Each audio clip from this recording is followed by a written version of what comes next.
तो आज हम एक्सप्लेन करने वाले हैं एक एडवेंचर से भरपूर movie the adventure of Tintin. तो कहानी की शुरुआत सन 1950 से होती है, जहां टिंटिन नाम का एक लड़के को दिखाया जाता है जो कि मार्केट में अपने कुत्ते के साथ अपना चित्र बनवा रहा होता है। तभी मार्केट में उसे एक बहुत पुराना जहाज का मॉडल दिखता है। दरअसल ये 17वीं शताब्दी का है और इस जहाज का नाम यूनिकॉर्न था। खैर अब टिंटिन को यह मॉडल पसंद आ गया, इसलिए वह यूनिकॉर्न के इस मॉडल को खरीद लेता है। लेकिन तभी टिंटिन के पास एक आदमी आता है। वो टिंटिन से कहता है कि इस जहाज के मॉडल को मुझे दे दो, पर टिंटिन उसे मना कर देता है, जिस पर वो आदमी टिंटिन को धमकी देता है और वहाँ से चला जाता है। उस आदमी के जाने के बाद टिंटिन के पास एक और आदमी आता है जिसका नाम आइवन होता है। वो टिंटिन से कहता है कि यह जहाज मुझे दे दो, इसके बदले में तुम्हें बहुत सारा पैसा दूंगा। जिस पर टिंटिन कहता है कि ये जहाज मैंने बेचने के लिए नहीं खरीदा, यह मैंने अपने लिए खरीदा है। इसके बाद वो जहाज लेकर अपने घर आ जाता है। टिंटिन इस बात से चिंता में था कि सब इस जहाज को खरीदना क्यों चाहते हैं। टिंटिन उस जहाज को टेबल पर रख देता है। इसके बाद टिंटिन के घर में एक बिल्ली घुस जाती है, जिस पर टिंटिन का कुत्ता उसके ऊपर हमला कर देता है। और जब डॉग और बिल्ली भाग रहे होते हैं तो टिंटिन का जहाज गिर जाता है, जिससे उसका जहाज टूट जाता है। टिंटिन जब उस जहाज को उठाता है तो उसके अंदर से एक छोटी सी मेटल की रोड गिर जाती है, जो कि सोफे के नीचे चली जाती है, लेकिन टिंटिन को पता नहीं चलता। इसके बाद टिंटिन इस जहाज के बारे में और रिसर्च करने लगता है। वह एक किताब में इस जहाज के बारे में पढ़ता है, जहां उसे पता चलता है कि सन 1676 में सर फ्रांसिस हैडॉक, जो कि शिप के कैप्टन थे, वो इस शिप के जरिए एक सफर पर गए थे। लेकिन समुद्र के बीच लुटेरों ने उन पर हमला कर दिया था, क्योंकि उस जहाज में बहुत सारा खजाना था। लेकिन इस खजाने का राज सर फ्रांसिस के साथ दफन हो गया। और अब टिंटिन वापस उसी कमरे में आता है जहाँ पर उसने जहाज के मॉडल को रखा था, लेकिन अब वो जहाज वहाँ से चोरी हो गया था। वह समझ जाता है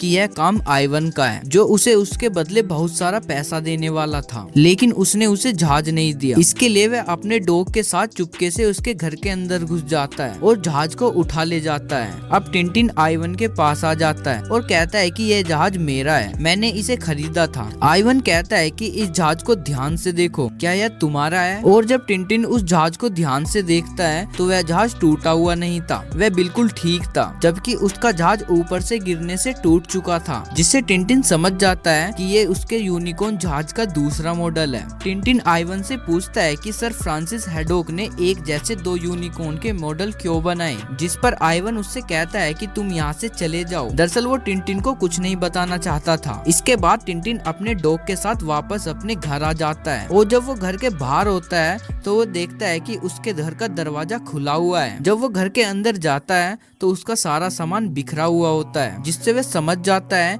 कि किसी ने उसके घर की तलाशी ली है। तभी टिंटिन का कुत्ता सोफे के नीचे गिरी उस रोड की तरफ इशारा करता है और टिंटिन जब उसे उठाता है तो वो एक पेन होता है। वह उस पेन की कैप को खोलता है तो उसके अंदर से एक पर्चा निकलता है, जिसे वह अपने पास रख लेता है। और तभी उसके बाहर एक आदमी आता है जो उसे जहाज खरीदने के बाद सबसे पहले मिला था और टिंटिन को धमकी दी थी, जिसे देखकर टिंटिन समझता है कि वह उसे नुकसान पहुंचाने आया है, इसलिए वह उसकी तरफ गन तान देता है। और तभी बाहर से गोलियां चलती हैं, जिससे उस आदमी की मृत्यु हो जाती है। इस आदमी के पास एक न्यूज़पेपर था। मरने से पहले वो न्यूज़पेपर पर अपने खून से निशान लगाता है। अब उस रात न्यूज़पेपर को लेकर टिंटिन पुलिस के पास जाता है, जहाँ उसे पता चलता है कि वो आदमी सीक्रेट पुलिस डिपार्टमेंट से था, जो कि एक खास मिशन पर काम कर रहा था। टिंटिन अब न्यूज़पेपर को ध्यान से देखता है और जिन जिन वर्ड पर उसने ब्लड के निशान लगाए होते हैं वो उन्हें जोड़कर एक वर्ड बनाता है, जो कि केराबुजान होता है। अब टिंटिन पुलिस वालों से पूछता है कि क्या आप इस वर्ड के बारे में जानते हो, जिस पर वो कहते हैं कि हमें इस बारे में कुछ नहीं पता, और वहाँ से चले जाते हैं। इसके बाद जब टिंटिन जा रहा होता है तो एक चोर उसका वॉलेट चुराकर भाग जाता है। उसी वॉलेट में टिंटिन ने उस कागज के टुकड़े को रखा हुआ था, जो कि उसे यूनिकॉर्न जहाज के मॉडल से मिला था। अब उसे कुछ भी समझ नहीं आता और चोर भी उसका वॉलेट लेकर भाग चुका था। खैर अब टिंटिन अपने घर जा रहा होता है, लेकिन घर पहुँचने से पहले कुछ लोग उसे किडनैप कर लेते हैं। अब टिंटिन को एक बड़े से शिप में बॉक्स के अंदर बंद कर दिया जाता है। तभी उसके पास आइवन आता है। आइवन उसे कागज का टुकड़ा दिखाता है और कहता है कि मुझे वो कागज का टुकड़ा दे दो जो तुम्हें यूनिकॉर्न जहाज के मॉडल से मिला है। तब टिंटिन उसके हाथ में उस कागज के टुकड़े को देखता है, जो बिल्कुल उसी कागज के टुकड़े की तरह होता है जो उसे जहाज के अंदर से मिला था। अब टिंटिन समझ जाता है कि आइवन के पास जो कागज का टुकड़ा है इसका संबंध जरूर उस दूसरे कागज के टुकड़े से होगा। हालांकि टिंटिन उसे कागज के टुकड़े टुकड़े के बारे में कुछ नहीं बताता, जिसके बाद आइवन वहाँ से चला जाता है। लेकिन अब टिंटिन का डॉग भी वहाँ पर आ चुका था। आइवन अपने लोगों से कहता है कि तुम्हें किसी भी तरह उस कागज के टुकड़े के बारे में इससे सच उगलवाना होगा। अब टिंटिन का कुत्ता वहाँ पर पहुँच जाता है जहाँ पर टिंटिन होता है। वह उसकी रस्सी को खोल देता है, जिसके बाद ये अंदर से दरवाजा बंद कर लेते हैं और ये खिड़की से कैप्टन के कमरे में पहुँच जाते हैं। कैप्टन टिंटिन के ऊपर अटैक कर देता है, लेकिन टिंटिन उसे समझाता है कि मैं तुम्हें हानि नहीं पहुँचाना चाहता। इसके बाद शिप का कैप्टन बताता है कि आइवन ने मुझे यहाँ पर जबरदस्ती रख रखा है। कैप्टन टिंटिन को अपनी सारी बात बताता है कि उसका नाम आर्चम्बल हैडॉक है। टिंटिन नाम सुनते ही समझ जाता है कि हैडॉक फैमिली से है, तो वो पूछता है कि क्या आप फ्रांसिस हैडॉक को जानते थे? तब कैप्टन कहता है कि वो मेरे दादाजी थे। टिंटिन उससे पूछता है कि क्या तुम्हें खजाने के बारे में पता है? तो वो कहता है कि मेरे दादाजी ने मुझे सब बताया था, लेकिन उनकी मृत्यु के बाद मैं ज्यादा शराब पीने लगा। मैं गम में डूब गया था, इसलिए उनकी बताई हुई हर बात को मैं भूल गया हूँ। तब टिंटिन पूछता है कि क्या तुम्हारे खानदान में कोई और भी जिंदा है? वह बताता है कि मेरे दादाजी के 3 बेटे थे और अब उनके वंशज में मैं सिर्फ अकेला ही बचा हूँ। टिंटिन यहाँ पर सब कुछ समझ जाता है कि सर फ्रांसिस हैडॉक ने एक नहीं बल्कि यूनिकॉर्न जहाज के 3 मॉडल बनाए थे, जिन तीनों के अंदर उन्होंने एक एक कागज का टुकड़ा रखा था जिससे वह खजाने तक पहुंच सके। और एक कागज का टुकड़ा इस वक्त आइवन के पास है और दूसरा कागज का टुकड़ा उन्हें मिला था जिसमें तीनों भाई का जिक्र था और साथ ही ये लिखा था कि जब तीनों यूनिकॉर्न को मिला देंगे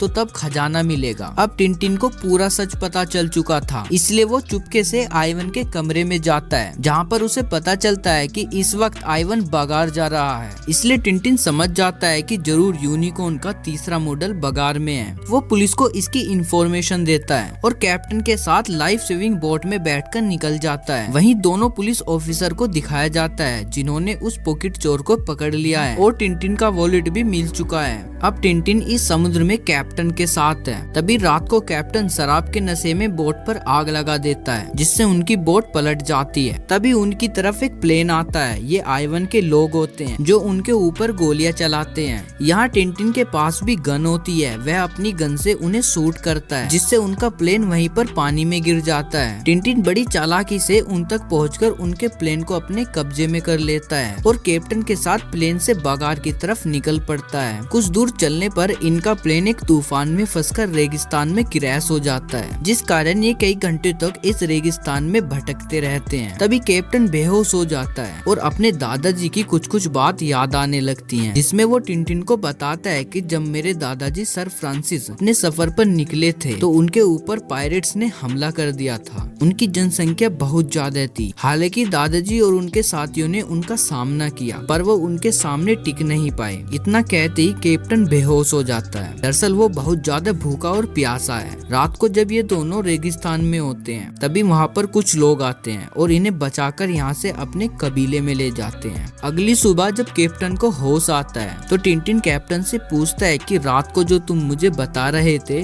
वो मुझे पूरी बात बताओ। क्योंकि कैप्टन को अपने दादाजी की बताई हुई सारी बात याद आ चुकी थी। वह बताता है कि शिप के ऊपर जिन पायरेट्स ने हमला किया था उनके लीडर का नाम रेड था। उसने पूरे शिप पर कब्जा कर लिया था, लेकिन मेरे दादाजी ने हार नहीं मानी। उन्होंने बॉम्ब से पूरे शिप को उड़ा दिया, जिसकी वजह से सारा का सारा खजाना समुद्र में डूब गया। लेकिन मेरे दादाजी ने कुछ खजाने को बचा लिया था जो कि उनके हैट में आ गया। आइवन उसी खजाने को ढूंढ रहा है क्योंकि आइवन उन्हीं पायरेट्स के लीडर रेड का वंशज है। वह खजाने के बारे में सब कुछ जानता है और अब ये दोनों उस शहर में पहुंच जाते हैं जहां पर यूनिकॉर्न का तीसरा मॉडल रखा है। अब टिंटिन पुलिस वालों को भी इन्फॉर्म कर देता है, जिससे वे वहां पर आ जाते हैं। वो टिंटिन को उसका वॉलेट वापस लौटा देते हैं जिसमें वो कागज का टुकड़ा रखा हुआ था जो कि यूनिकॉर्न जहाज से निकला था। और अब ये एक प्रोग्राम में जाते हैं। आइवन भी उस प्रोग्राम में शामिल होता है। यूनिकॉर्न का तीसरा मॉडल भी वहीं पर ग्लास के एक फ्रेम में रखा हुआ था।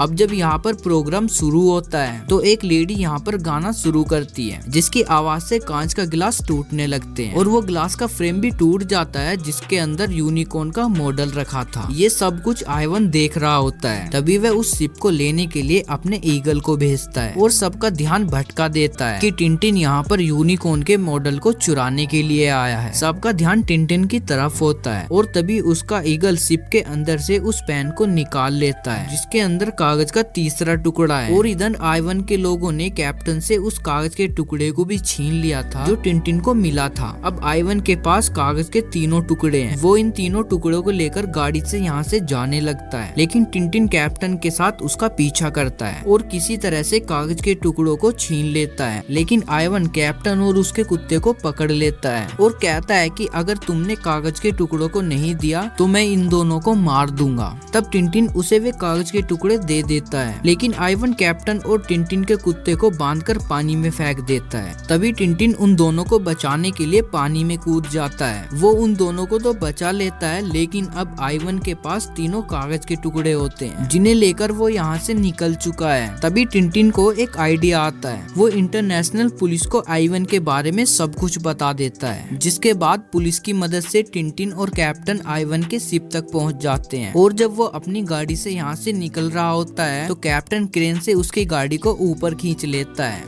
लेकिन आइवन उस गाड़ी से निकलकर कैप्टन पर हमला करता है जिससे कैप्टन नीचे गिर जाता है। अब आइवन उन तीनों कागज के टुकड़ों को जलाने लगता है क्योंकि वह कैप्टन के हाथों वो खजाना नहीं लगने देना चाहता था, लेकिन कागज के उन टुकड़ों को जलाने से पहले टिंटिन उससे छीन लेता है। तभी पुलिस आइवन को गिरफ्तार कर लेती है। इसके बाद ये दोनों उस कागज के टुकड़े की मदद से कैप्टन के दादा के घर पहुंच जाते हैं और उन कागज की मदद से दोनों बेसमेंट में एक दीवार के पीछे जाते हैं जहाँ पर एक ग्लोब रखा हुआ होता है। और जब ये उस ग्लोब को खोलते हैं तो उसके अंदर वह खजाना होता है जो कैप्टन के दादा ने अपने हैट में बचा लिया था। कैप्टन अपने दादा के खजाने को पाकर बहुत खुश होता है। इसके बाद ये मूवी यहीं पर समाप्त हो जाती है। तो दोस्तों, आपको हमारी एक्सप्लेनेशन थोड़ी भी अच्छी लगी हो तो इस वीडियो को लाइक एंड शेयर जरूर से कीजिएगा।